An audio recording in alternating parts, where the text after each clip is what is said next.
Bueno, seguimos aquí en Vive Sanamente. Estamos hablando hoy de la enfermedad renal. Y habíamos visto un visual donde hablaba de que una de cada 7 personas en Estados Unidos pueden tener la enfermedad renal crónica, más de 30 millones de personas. Pero vamos a ver ahora que uno de cada 3 adultos con diabetes, uno de cada 3, Ujú. una tercera paciente, una tercera parte, La y población. uno de cada 5 adultos con presión arterial pueden que tengan ya la enfermedad renal crónica, que era lo que estábamos diciendo. Ujú. O sea que si usted padece de diabetes o padece de hipertensión, fíjese que uno de cada 3, los que tienen diagnóstico de diabetes, Sí, y uno de cada 5 de los que tienen diagnóstico de hipertensión, pueden que tengan ya la enfermedad renal crónica. Oigan, esto es algo serio. sí. Esto es algo que hay que considerar Sí, seriamente. correcto, correcto. Y porque por ahí hay gente que me dicen, yo hace 20 años que me diagnosticaron diabetes y están usando insulina, están usando 2 o 3 medicamentos más. Ese de los... Además de eso que son Ujú. hipertensos. Y cuando son hipertensos más son diabéticos. Ajá. Hay mayores riesgos. Ahí Sigue, aumentan. sigue, sigue habiendo mayor riesgo en la función renal. ¿En cuál va a caer? ¿En una de cada 3 o en una de cada 5 cuando tienen las dos Sí, combinadas? ahí hay que hacer un ratio nuevo. Ahí es la estadística de que te vas a pegar Ujú. aún sin jugar. Sí. Si no te evalúas, si no Ujú. mantienes tus problemas de salud en control, eventualmente te vas a pegar seguro con un problema renal si tienes las dos coincidiendo. Y claro, esto es información Ujú. que, que se debiera estar saliendo en los medios de comunicación Claro. como si fuera servicio público. Óigame, si usted es diabético y si usted es hipertenso, ¿sabía usted que usted puede estar en unas estadísticas de uno de cada 3 o de cada 5 de esos casos de personas que padecen ya de enfermedad renal? O Sí. sea, eso debiera estar continuamente a través de los medios de informativos Ujú. para alertar a la gente, porque es que yo veo pacientes que ya vienen inclusive en una enfermedad renal de estadio final, que ya es lo último. Ujú. Y muchos de ellos me dicen que nadie le había hablado del Sí. peligro que existía de por ser diabético, de sufrir la enfermedad de los riñones, o de si es hipertenso. Sí. Nadie, Algo que ningún debe ser. profesional de salud le había hablado. No, y algo que debe ser de conocimiento básico, sencillo, cuando se está trabajando con este tipo de pacientes, que tiene la condición. Es brindarle ese trasfondo, básicamente, de cuál es su estado de salud a ese punto. En la próxima lámina dice que se estima que es más común entre las mujeres que entre los hombres. Se estima que la enfermedad renal crónica es más común entre personas de raza negra no hispanas que entre las de raza blanca no hispana. Y dice aquí que se estima que el 15% de los hispanos tiene enfermedad renal crónica. Así que aparentemente parece que hay un factor no solamente genético, Sí, sino que también de estilo de alimentación correcto. que hace que aumente. Y ahí hay una estadística, ¿verdad? En la Gráfico. próxima lámina, una gráfica donde pone los hombres, las mujeres, las personas no blancas hispanos, negros no hispanos y los hispanos. O sea que entre los negros y las mujeres, las personas de raza negra y las mujeres están dominando y Ujú. después le siguen los hispanos en Estados Unidos, ¿verdad? Y obviamente acuérdense que esto es número de los que se documentan. Correcto. Ujú. Y ahí en la próxima lámina, pues lo tira en términos quizás un poquito más gráficos. Y fíjense, ahí establece el factor que más influye en la diabetes, con un Encabeza el listado. 44%. Encabeza el listado y le Ajá, sigue la presión arterial alta, con un exacto. 29%. Dentro de las otras causas consideran un 20%, sería el tercero a considerar, y un 7% causas desconocidas. Mira, y la diabetes tiene que ver con lo que la gente come. Exacto. La presión arterial alta con estrés y lo que la gente come. Ujú. Otras causas No también podemos tienen que conocerlo. ser alimentarias y las Ujú. desconocidas puede ser que tengan que ver, quizás hay dentro de ese 7%, las que tienen que ver con algún tipo de deficiencia Ujú. hereditaria genética Genética. o quizás los riñones poliquísticos y otros Correcto. problemas o trastornos que son A nivel genético. a nivel genético, Ujú. de predisposición genética. Aquí hay otros datos, pero yo no quisiera entrar en más datos, ¿verdad? Porque es que Sí, este, se siguen reafirmando, yo obviamente, lo creo que estamos que... hablando. Pero hay una bien importante, que es la lámina 17, de otras consecuencias que puede traer la enfermedad renal crónica, que esa sí quiero que me ayudes a leer, Arián. Sí, claro que sí. Y una de ellas es... La anemia Ujú. o una cantidad baja de glóbulos rojos puede causar fatiga y debilidad. Esas son complicaciones que trae la enfermedad renal Complicaciones, crónica. Sí. correcto. Pueden producirse infecciones debido a que el sistema inmunitario está debilitado. También los niveles bajos de calcio y los niveles altos de fósforo en la sangre pueden causar problemas en los huesos. Ujú. Los niveles altos de potasio en la sangre o la hiperpotasemia pueden causar latidos cardíacos irregulares o anormales. Asimismo, la pérdida del apetito o comer menos, el exceso de líquido en el cuerpo que puede causar presión arterial alta, hinchazón en las piernas o dificultad para respirar debido al líquido en los pulmones. Es una afección conocida como edema pulmonar. Y por último, encabezando esta lista, la depresión o una menor calidad de vida. Sí, definitivamente. Fíjate que la pérdida del apetito o comer menos debe ser la primera. Porque si la gente dejara de comer todo lo que se comen, o se le quitara el apetito Sí. en la primera fase, ¿verdad? O como primera consecuencia, Regularía mucho el proceso. posiblemente no llegaban a estas etapas, ¿verdad? Crónicas o de fallo renal. Ujú. O sea que ahí tenemos que hablar, ¿verdad? Tenemos que ver con quién tenemos que hablar para que pongan y cambien el orden y establezcan que la primera debe ser La prioridad, ¿verdad? la de la que le pérdida del falta apetito. el apetito, porque entonces así la gente dejarían de comer todo lo que se comen que les hace daño. Ujú, ujú. Aquí se publicó en la Revista para Médicos de Puerto Rico, el Galenus, que la prevalencia de la enfermedad renal crónica sigue aumentando. Fíjate, esto fue recientemente. Aquí en Sigue Puerto Rico. aumentando, sí. Y se estima que se incrementará al 2020 en personas sobre los 30 años en un 14% y en un 16.7% para el 2030. Dice aquí que en Puerto Rico se ha reportado en el 2013 una prevalencia de 146.2 casos por 100.000 habitantes y la incidencia de esta enfermedad ha aumentado en 7.6% en los últimos 5 años. Curioso. Claro. Ujú. Sino que estoy observando, ¿verdad? Es inevitable identificar el range que ponen desde, o sea, sobre los 30 años. Ujú. O sea, que Cada vez más temprano. Correcto, cada vez más temprano. O sea, en personas jóvenes es cuando empieza esta prevalecencia. O sea que definitivamente la conciencia de hacer los ajustes correctos en la alimentación tiene que ser de importancia para todo el mundo. De hecho, lo está diciendo en el comentario en la misma revista. Ujú. Dice, como la enfermedad crónica está aumentando en todo el mundo, debemos estar atentos a su inicio para evitar su progreso. La prevención se logra, fíjate, esto es la revista para los médicos en Puerto Rico. Se logra conociendo las enfermedades que pueden provocarla, así como la dieta, los estilos de vida y el tratamiento para evitar su avance. La cooperación entre el paciente y su médico es necesaria para mantener la salud renal. Pero yo diría aquí, fíjate, esto siendo un comentario en una revista médica, Ujú. debiera ser, se debe estar alertando. Yo creo que debe ser una alerta para los profesionales de salud para a tiempo identificar los riesgos, Ujú. ¿verdad? Y trabajar con la alimentación y los estilos de vida, que es lo menos que se está trabajando con los pacientes renales. Oye, Sí.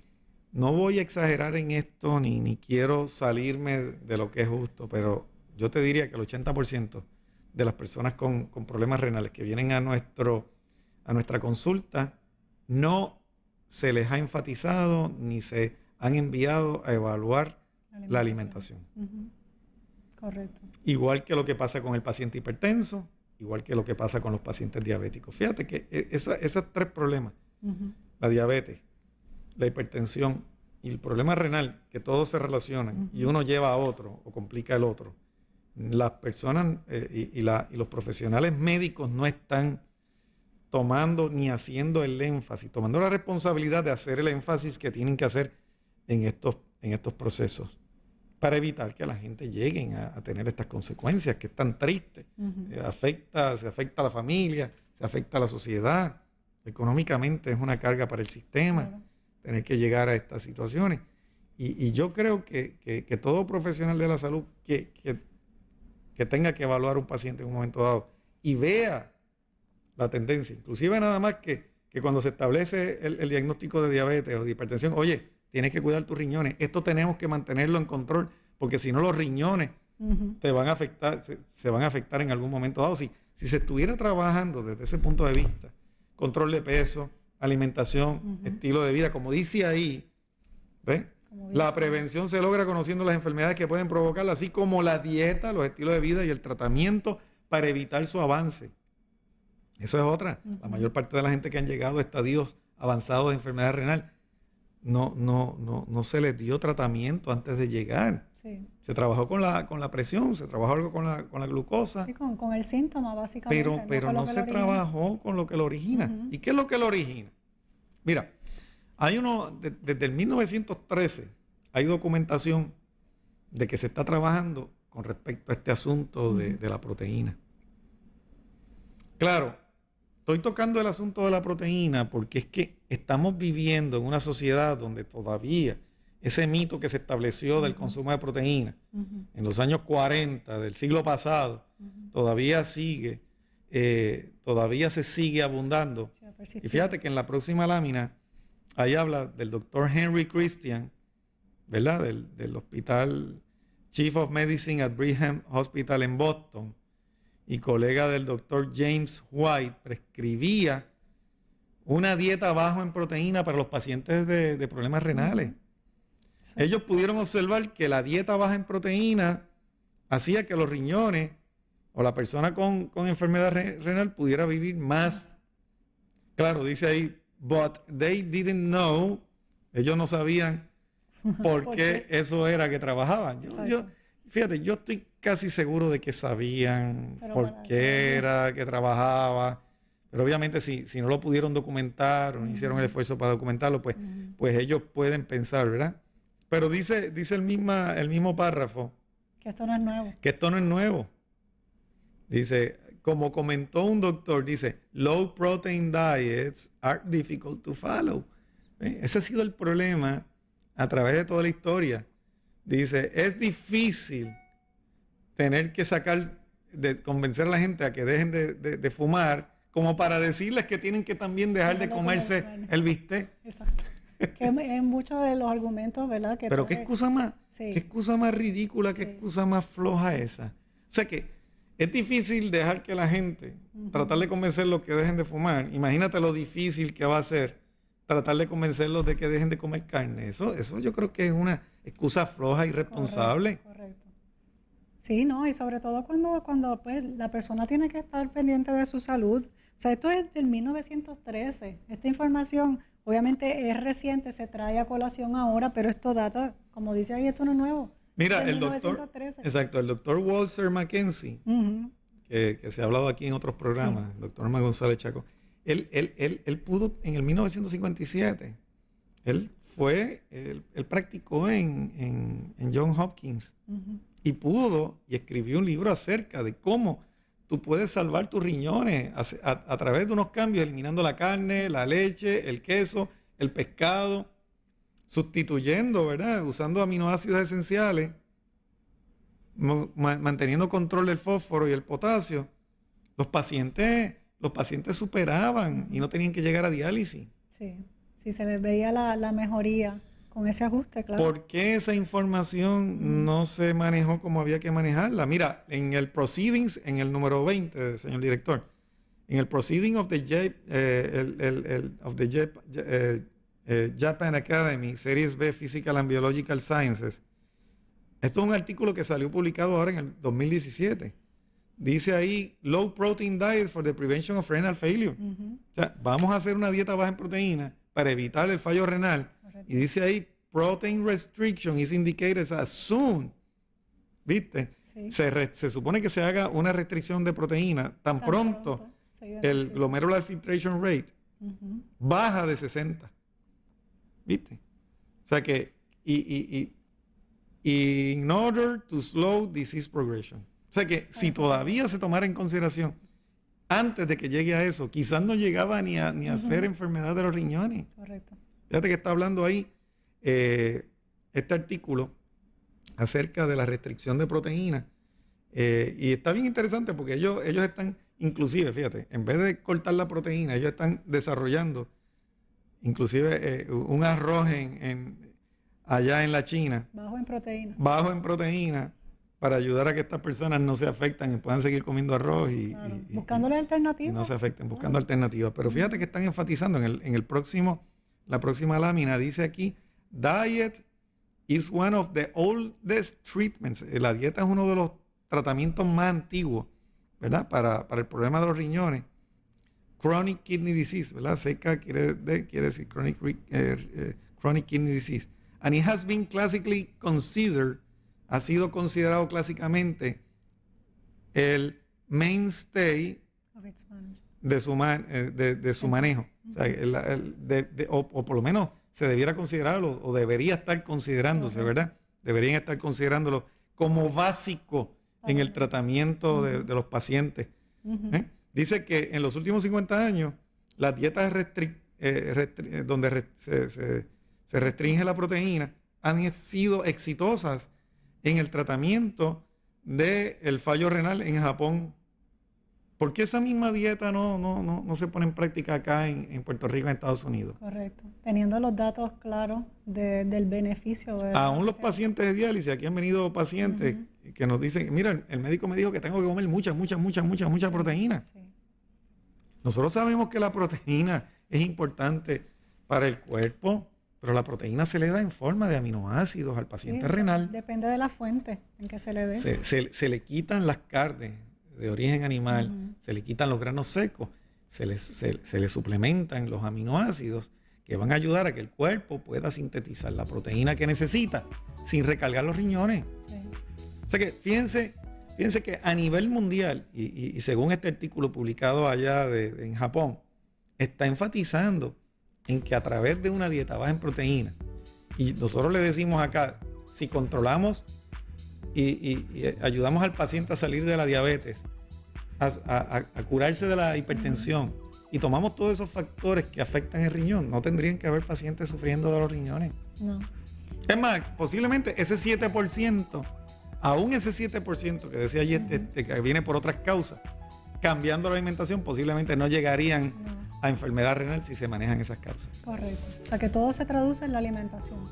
Una alimentación como la que se recomienda aquí en el Instituto Bioético, que es balanceada con los minerales, la nutrición y los aminoácidos que necesita para que todos los órganos puedan hacer su función sin recargar ninguno. Y sobre todo en este caso que estamos hablando de los riñones, de la función de los riñones. Nuestro llamado de prevención es que no tiene que llegar a ser diabético, no tiene que llegar a ser hipertenso y no tiene que llegar a sufrir de los riñones si usted toma en consideración las leyes de la naturaleza, las leyes de la alimentación, y usted conscientemente come para vivir y no vive para comer. Bueno, Ariel, lamentablemente se nos ha acabado el tiempo del programa de hoy. Gracias por tu participación y esperamos que los amigos y amigas televidentes le comuniquen a sus familiares que estos programas están disponibles en YouTube, además de verlos en el portal de tivatv.com. Usted accede ahí, busca Vive Sanamente y puede compartir estos programas con todas sus amistades, no importa la parte del mundo en que se encuentren, además de vernos por el 8.1 aquí en Puerto Rico a través de toda la isla. Muchas gracias a nuestro director técnico y ustedes por haber estado en sintonía. Será hasta la próxima.